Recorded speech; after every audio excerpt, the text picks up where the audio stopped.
नमस्कार, मैं अजय आपका स्वागत करता हूं और आप देख रहे हैं न्यूज आप तक 24 मध्य प्रदेश का हिंदी न्यूज चैनल। चलिए देखते हैं मध्य प्रदेश की 25 मुख्य खबरों को, लेकिन उससे पहले कमेंट करके हमें बताइए कि आप न्यूज किस जिले से देख रहे हैं। साथ ही वीडियो को लाइक, शेयर और चैनल को सब्सक्राइब करना ना भूलें। हमारे फेसबुक पेज को भी फॉलो करना ना भूलें, जिसका लिंक डिस्क्रिप्शन बॉक्स में दिया गया है। जबलपुर के यात्रियों के लिए खुशखबरी। जबलपुर से मुंबई के लिए नियमित उड़ान सेवा मंगलवार से प्रारंभ हो रही है। इंडिगो का विमान सुबह 11:45 पर जबलपुर एयरपोर्ट पर लैंड करेगा। वहीं आधे घंटे बाद मुंबई के लिए भी यही फ्लाइट रवाना होगी। पहले दिन मुंबई से जबलपुर आने और जबलपुर से जाने वाली फ्लाइट में करीब 70% सीट फुल हो चुकी है। इंडिगो द्वारा शुरू की जा रही इस नियमित विमान सेवा से शहर आने और जाने वाले फ्लायर्स को फायदा होगा।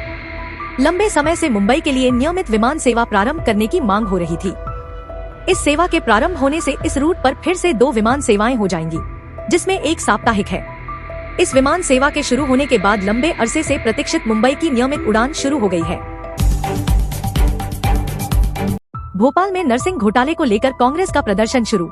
पुलिस ने की बैरिकेडिंग। प्रदेश में हुए नर्सिंग एवं पेपर लीक घोटाले के मामले को लेकर एमपी कांग्रेस कमेटी के निर्देश पर जिला कांग्रेस कमेटी प्रदर्शन कर रही है। प्रदेश कांग्रेस कार्यालय के सामने प्रदर्शन शुरू हो गया है। इसमें बड़ी संख्या में मौजूद कांग्रेसी सहकारिता, खेल, युवा कल्याण मंत्री विश्वास सारंग के इस्तीफे का मांग कर रहे हैं। पुलिस ने प्रदेश कांग्रेस कार्यालय से थोड़ी दूर बैरिकेडिंग कर दी है। जिला कांग्रेस के अध्यक्ष प्रवीण सक्सेना ने बताया कि तत्कालीन चिकित्सा शिक्षा मंत्री विश्वास सारंग के बंगले का घेराव कर इस्तीफे की मांग को लेकर प्रदर्शन कर रहे हैं। कांग्रेस नर्सिंग घोटाले व नीट पेपर लीक मामले में लिप्त सभी लोगों पर कार्रवाई चाहती है। दोबारा शुरू होगी आकांक्षा, जनजातीय विद्यार्थियों को मिलेगी निजी कोचिंग। इंदौर में नीट, भोपाल में जेई और जबलपुर में क्लैट की होगी तैयारी।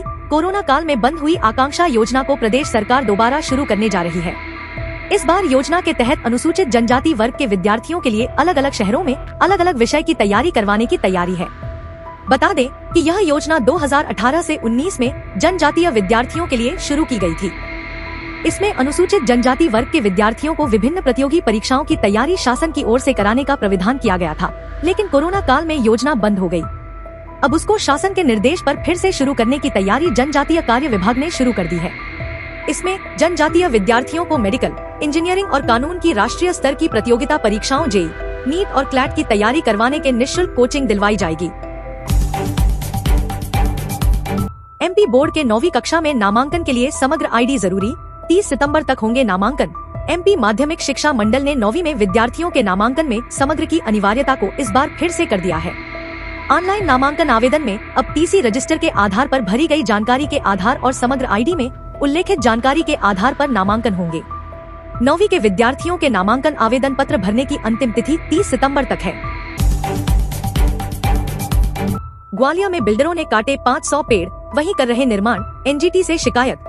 चेतकपुरी नर्सरी के पास बेशकीमती जमीन पर शहर के बड़े बिल्डरों के कब्जे की शिकायत के बाद अब 500 पेड़ काटे जाने की शिकायत नेशनल ग्रीन ट्रिब्यूनल (एनजीटी) तक पहुंची है।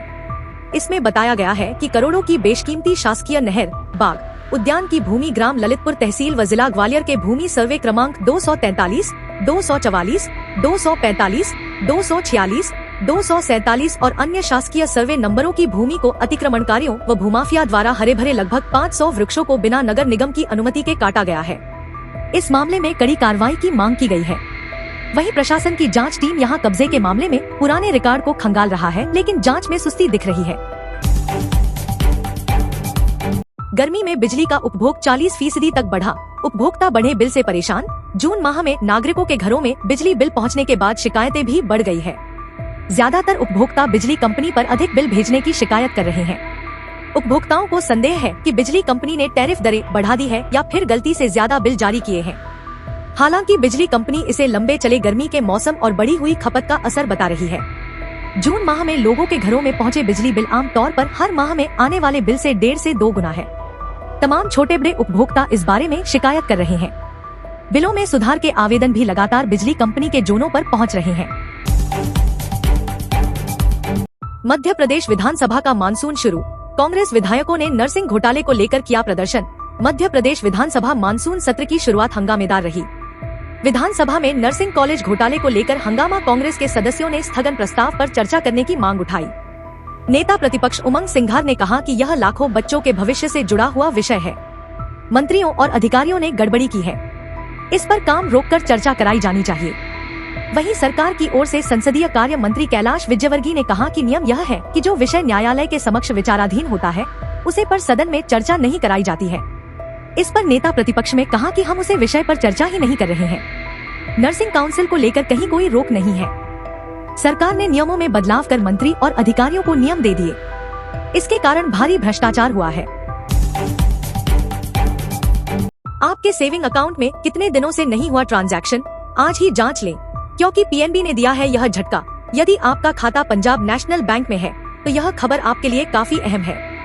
दरअसल आज से पंजाब नेशनल बैंक ने कई सेविंग अकाउंट्स को बंद कर दिया है।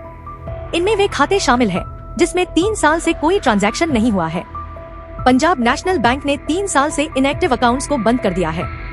3 साल की गणना 30 अप्रैल 2024 तक होगी, यानी इससे 3 साल पहले तक जिन अकाउंट्स में ट्रांजैक्शन नहीं हुआ है उन्हें बंद कर दिया गया है।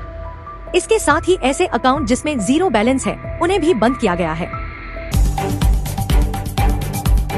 सुकन्या समृद्धि और पीपीएफ समेत छोटी बचत योजनाओं पर अपडेट। केंद्र सरकार ने छोटी बचत योजनाओं की ब्याज दरों में जुलाई से सितंबर तिमाही के लिए बदलाव नहीं किया है। जुलाई से सितंबर 2024 से 25 तिमाही के लिए पीपीएफ पर 7.1% और सुकन्या समृद्धि योजना पर 8.2% ब्याज मिलता रहेगा। केंद्र सरकार स्मॉल सेविंग स्कीमों की ब्याज दरों पर निर्णय लेने से पहले लिक्विडिटी और महंगाई को देखती है। हालांकि छोटी योजनाओं पर ब्याज दरों की हर तिमाही समीक्षा की जाती है। जियो के बाद अब एयरटेल के रिचार्ज प्लान महंगे। जियो के बाद एयरटेल ने अपने यूजर्स को झटका देते हुए रिचार्ज प्लान महंगे कर दिए हैं। दोनों कंपनियों की नई कीमतें 3 जुलाई से लागू होंगी। जियो ने पिछले दिनों तो वहीं एयरटेल ने आज अपने प्लान की कीमतों में बढ़ोतरी की है। जुलाई में लागू होने वाले इस बढ़े हुए टैरिफ के बाद अब टेलीकॉम यूजर्स की जेब पर भार बढ़ने वाला है। जियो द्वारा कीमतों में 27% तक बढ़ोतरी की गई थी। इधर एयरटेल ने भी अपने सभी प्लान 10 से 21% तक महंगे कर दिए हैं। इसके अनुसार अब 179 रुपए वाला प्लान अब 199 रुपए में मिलेगा। वहीं पोस्टपेड प्लान भी 10 से 20% महंगा हुआ है। ऐसे में 399 रुपए वाला पोस्टपेड प्लान 449 रुपए में मिलेगा। एयरटेल कंपनी की नई कीमतें भी 3 जुलाई से लागू होगी।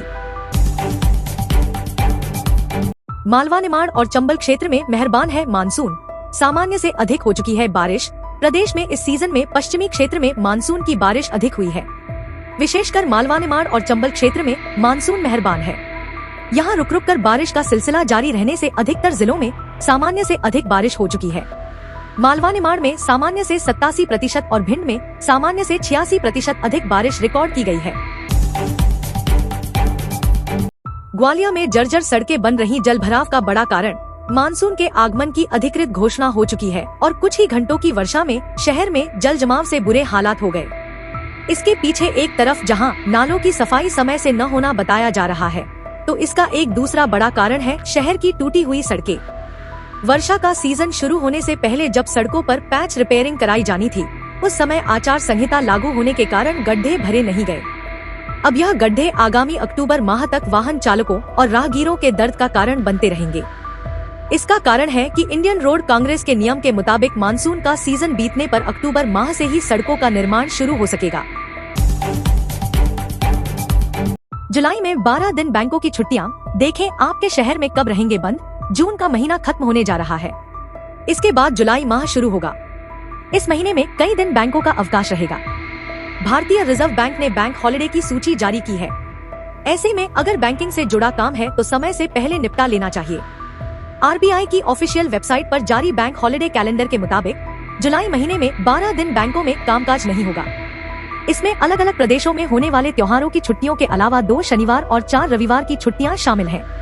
अगर आपको जुलाई में किसी काम से बैंक जाना पड़े तो पहले अवकाश की लिस्ट जरूर देख लें। सोशल मीडिया इन्फ्लुएंसर्स को भी चुकाना होगा जीएसटी। जानिए कितना टैक्स वसूलेगी सरकार। सोशल मीडिया के बढ़ते क्रेज और इससे होने वाली कमाई को देखते हुए सरकार ने इन प्लेटफॉर्म पर कंटेंट बनाने वाले इन्फ्लुएंसर्स पर जीएसटी लगाने का फैसला किया है। ऐसे में अब आय के हिसाब से उन्हें जीएसटी चुकाना होगा। जिन क्रिएटर्स की वार्षिक आय 20 लाख रुपए, विशेष श्रेणी के राज्यों में 10 लाख रुपए से अधिक है, उन्हें जीएसटी पंजीकरण करवाना अनिवार्य है।